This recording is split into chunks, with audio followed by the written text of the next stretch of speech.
Em pleno 2021, após milhares de empresas virem para o Brasil, milhares de empresas serem criadas aqui no Brasil, produzindo e confeccionando suas próprias impressoras 3D, não é de se impressionar que empresas já consolidadas e empresas que já são consolidadas em outros campos venham por fim produzir filamentos para as tais impressoras 3D que tanto consumimos.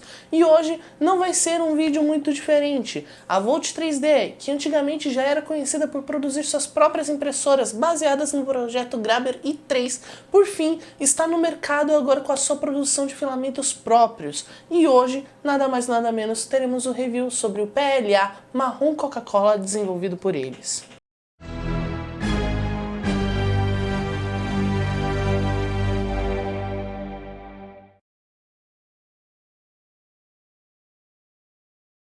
E aí, pinguinos e pinguinas, tudo bem com vocês? Aqui é a Nubly e sejam bem-vindos para mais um vídeo aqui no canal. Bom, antes tarde do que nunca, pelo menos eu estou conseguindo gravar agora, eu estou trazendo aqui para vocês um review de um filamento que está sendo lançamento no mercado. A Volt 3D, para quem não conhece, como dito anteriormente, ela confeccionava impressoras baseadas no projeto Grabber i3 e hoje ela adentra para o mercado de filamentos com a produção de PLA, ABS e PETG, o que é algo muito interessante, pois filamento novo no mercado, indústria já consolidada.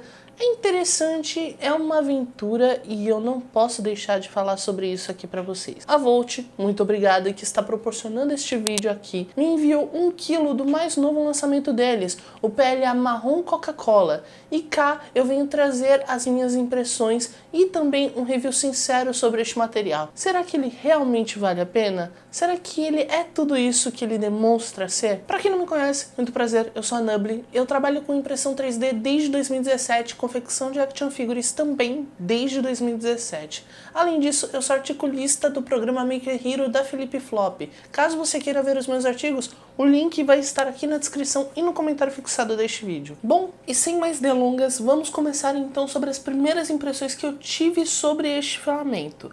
Vamos falar sobre a embalagem. A embalagem é uma caixa de papelão como qualquer outra. A impressão dela é uma impressão bonita, com acabamento brilhante, que não desgasta e nem se avaria com facilidade. Vem um pouco amassada, mas isso é tudo questão dos Correios brasileiros, que vocês sabem que é aquela qualidade de categoria, certo? Na parte lateral, um vinco onde dá para ver a cor do carretel e logo abaixo uma etiqueta falando qual é a cor do carretel, a temperatura indicada do bico e da mesa de impressão, sem falar uma coisa extremamente importante, que é o quê? O número do lote deste carretel. Ah, Nubly, mas por que o número do lote é algo importante? É importante porque muitas vezes acontecem alguns erros de produção nos carretéis. Então, quando você dá o número do lote deste carretel para a empresa, ela sabe identificar qual foi o problema e o que aconteceu. Oi, tudo bem? Eu sou o Doguinho. Desculpa atrapalhar, mas eu queria saber se você deu like no vídeo e se inscreveu no canal. Já? Então tá bom. Aproveite o vídeo. Beijo! Agora vamos para o carretel prontamente dito. O carretel ele é um carretel bem construído e o filamento ele tem um acabamento extremamente brilhante e liso, o que é algo de encher os olhos, é algo extremamente bonito. Só que aí então chega uma questão que é o seguinte: no próprio rótulo é dito que ele é um marrom Coca-Cola transparente. Você só vai conseguir o efeito de transparência deste filamento caso você esteja imprimindo uma coisa que, tem uma parede, uma espessura de parede fina e 2, ela não tenha preenchimento. Agora vamos para uma parte extremamente importante, que é o seguinte: quais são as especificações técnicas que eu tenho de usar para trabalhar com este PLA? Ai, mas Nubly, é PLA, a gente trabalha tudo do mesmo jeito e dane-se. Não, meu pequeno padawan. Por mais que seja PLA, cada empresa tem a sua forma de desenvolver o PLA. Então, algumas empresas vão colocar alguns componentes a mais, outras vão colocar uns componentes a menos e assim sucessivamente.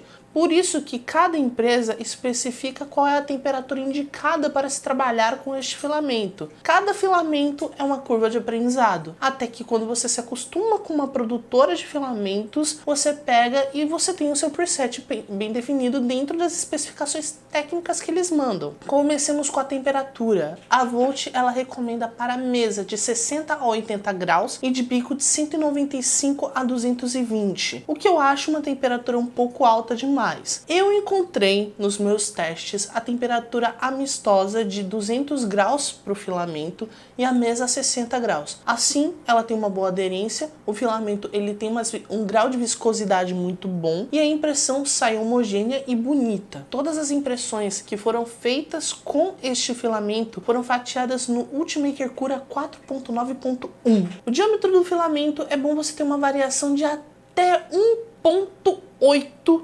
milímetros, porque senão ele vai acabar engripando e não vai conseguir correr pela extrusora normalmente. Isso quer dizer o quê? Nos testes de aferir o filamento, eu consegui ver que há uma variação de diâmetro de 0.3 para menos e 0.2 para mais, o que é muito bom, porque não é uma variação de diâmetro grotesca. Quando a gente tem um carretel com uma instabilidade nessa variação de diâmetro, acaba por muitas vezes a gente perder material, seja na impressão ou seja mesmo cortando esses trechos que estão ruins.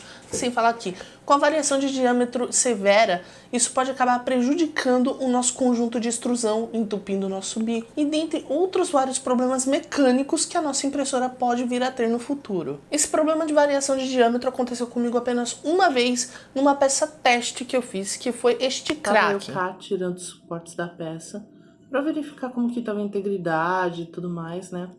Aí então eu acabei por ver o seguinte, houve uma leve subextrusão aqui, que logo depois conseguiu retomar o restante da impressão normalmente. Só que então aqui veio a acontecer de novo, e houve então a ruptura do carretel, bem no finalzinho da impressão, ocasionando com que não ficasse terminado e tudo mais, né? Aí, então, basicamente, há uma pequena variação de diâmetro para mais, né? Mas que não é algo que, oh meu Deus, tipo, você há de se preocupar. Não é uma inconsistência severa, foi a primeira inconsistência que eu encontrei, de fato, no carretel da Volt. E aí, então, depois disso, eu não encontrei mais problemas nenhum em relação à impressão. Porém, vale a pena ressaltar que o carretel da Volt está mal embolado. Este carretel em específico que eu recebi, ele veio de uma forma mal embolada, da qual uma parte tem menos filamento do que a outra. E eu não sei quando que eu vou para a outra metade. Sem falar que há suspeitas de que ele tenha nó.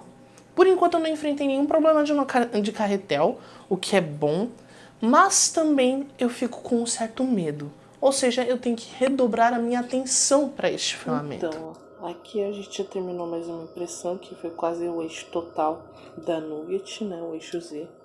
Aí eu tô reparando uma parada aqui, nesse carretel, que é o seguinte. Se vocês repararem, aqui tem mais filamento do que aqui. E tem esta linguetinha aqui pra fora, né.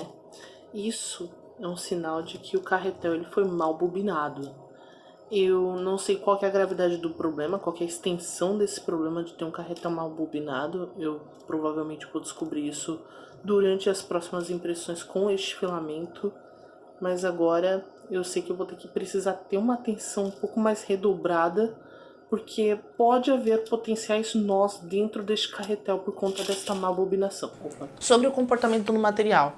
Como eu falei anteriormente, ele é um material muito bonito. A cor dele, a pigmentação dele, o acabamento dele liso, brilhante, é algo de encher os olhos. Você consegue ter o efeito de transparente se você utilizar uma parede de camada, uma espessura de parede mais fina. Mas você também tem que ver que a cor marrom Coca-Cola, sim, ela está presente. E ela fica muito mais notável quando você coloca uma luz por baixo.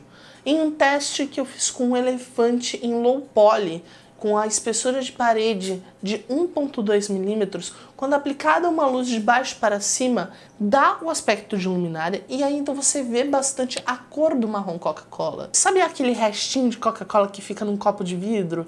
Então, fica exatamente esta cor. A Volt acertou em cheio na pigmentação, não há pigmentação de mais e não há pigmentação de menos. Ao meu ver, está na quantidade exata da qual o comportamento do material não foi interferido. É realmente um PLA com acabamento brilhante, muito bonito, não exige tratamentos futuros, sem falar que ele no teste de tensão, no teste de retract, se saiu muito bem, como vocês podem ver nas imagens a seguir. Como eu falei anteriormente, eu tive sim um pequeno problema de coggling, mas isso foi, assim, 2 impressões estourando e logo depois se normalizou. O que mais me preocupou foi a questão do carretel em si, que ele foi muito mal enrolado e que realmente é algo que preocupa. Existem muitas pessoas, não só que são mais antigas no mercado, mas também as pessoas mais novas, que elas acham que é só você esperar a primeira e a segunda camada e depois você pode ir ao banco, pagar uma conta ou até mesmo ir fazer um exame de sangue que vai levar 4 horas na fila de espera. E não é assim. Problemas com carretéis são muito comuns. A grande maioria das vezes carretéis embolam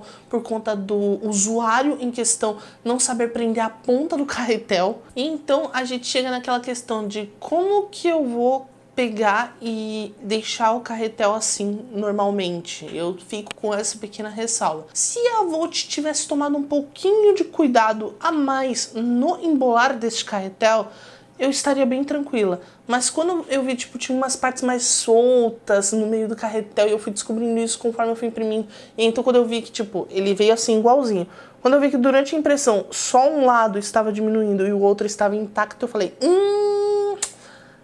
tem alguma coisa de errado. Vamos às minhas considerações finais. Como eu já falei anteriormente, é uma pigmentação muito bonita, o acabamento é liso, é algo brilhante, lindo, maravilhoso de se ver, que realmente enche os olhos. É uma cor que eu não vi no mercado até então, vale muito a pena, principalmente para fazer luminárias. Em decoração, ficaria extremamente bonito. Os contras é que é o seguinte, há uma pequena variação de diâmetro para mais, que então isso faz com que você tenha algum probleminha com coggling, mas no final das contas é algo extremamente contornável. Eu só precisei pegar, cortar um pequeno trecho, acho que não passou de 15 centímetros esse trecho, e então depois eu recoloquei e a impressão seguiu normalmente. Outra coisa contra é a parte do carretel que não foi muito bem embolado, então isso, né, já me deixa um pouco cabreira. Mas no final das contas vale a pena sim esse carretel, não é uma cor que eu vi no mercado até então. Eu acho que a Volt foi a primeira a soltar uma cor desse tipo. E além disso, a Volt é uma produtora brasileira, o que é muito interessante, pois você não tem aquele custo internacional, por assim dizer. É claro que todo material que a gente consome, toda matéria-prima, grande maioria que a gente consome, ela é importada, mas no caso eles têm um preço muito bem acessível para 1 kg de PLA, tendo em mente que ultimamente eu vejo o quilo do PLA a 140, 150 reais. Tem produtores que fazem o quilo do PLA chegar até quase 200. O quilo do PLA da Volt está em um preço muito amistoso, ao meu ver. Bom, pessoal, eu acho que é isso. Eu espero que vocês tenham gostado do vídeo. Mais uma vez, Volt, muito obrigada por terem enviado esse carretel aqui para review. E caso você seja também uma produtora de filamentos e quer ter o seu material revisado aqui, é só entrar em contato comigo. Um beijão e vejo vocês numa próxima.